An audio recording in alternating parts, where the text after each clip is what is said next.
I'm Mathew Lasky. I'm GLAAD's Director of Communications. After a decade of living in New York, I'm moving back to the Midwest.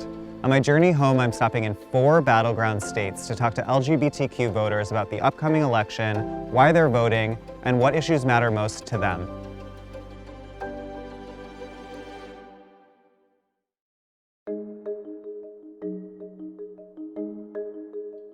The second stop on our road trip is Columbus, the capital city of Ohio.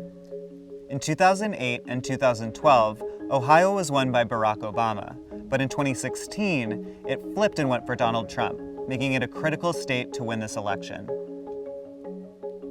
Today, we're meeting with Letha, a mom, wife, small business owner, and the founder of local nonprofit Black Out and Proud.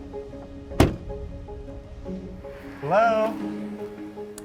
Hi. Hey, how's it going, Letha? It is going well. How are you? Good, it's so nice to meet you. Good, nice meeting you as well. You have such a beautiful shop. Thank you very much. And you own it with your wife. Yes, we own it together. She is the baker and the operations person, and I just do all the business stuff. What a crazy time to be a small business owner with COVID. I'm sure that's just been so much. Can you tell me a little bit about what it's been like being a business owner during this time? COVID has wreaked havoc on a lot of small businesses. Every day, someone is closing their doors, their dreams. But I will also say there have been some positives that have come out of dealing with COVID. And, some of those positives are, I feel like we do have a different level of engagement with our staff. I feel like there has been an opening to talk about people having anxiety and being anxious and where they are with their mental health, and us allowing them some grace. Is COVID one of the reasons that you're going to be voting this year? Is it something you're thinking about? It is absolutely one of the reasons, especially from a small business perspective. We are looking to the government for supplements. The bottom line is businesses need help, and the way that it has been handled up to this point has not been helpful for businesses. We're in Ohio. This is my first time in Columbus. Oh, okay. And, I've been hearing so much about Ohio, and what does it feel to you being in a battleground state? There's pressure.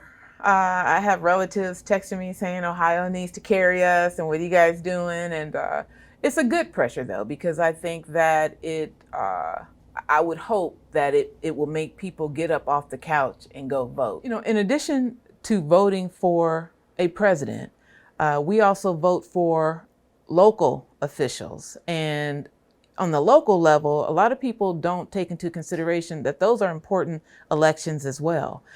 Case in point, the woman being nominated for the Supreme Court started at the local level in the judicial system and has kind of worked her way through local, federal, and now Supreme Court. We have a voice in who we elect into office.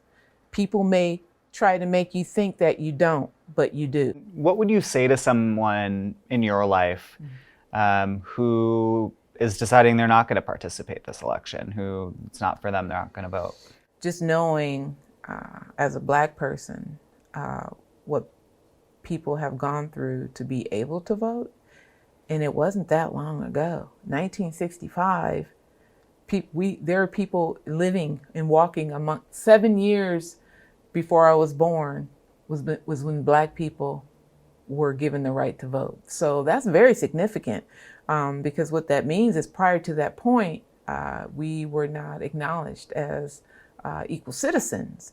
And so your vote is an acknowledgement that, the people before me who have died or been abused or lost everything they had for this right, I am going to honor them and pay homage to them. And so that is what voting means to me. And I believe that's what voting means to a lot of other people too. Why would you say, Letha, that it's important that LGBTQ folks vote this election? I think it's important because we are literally being stripped of our rights. I don't know if people are aware of a lot of the rights that have been taken from us. But there's a lot of attacks against the trans community. There's been a lot of attacks against the LGBTQ community in general, and I think the current administration has been dishonest in that they've made it seem like everything is okay, but really we're being stripped of our rights. What is your plan for voting? Are you voting by mail? Or are you voting absentee? What's your plan? We asked for an absentee ballot. We have not received it yet, and we are waiting, and I don't know who they think they're messing with, but I know that we should have that ballot next week.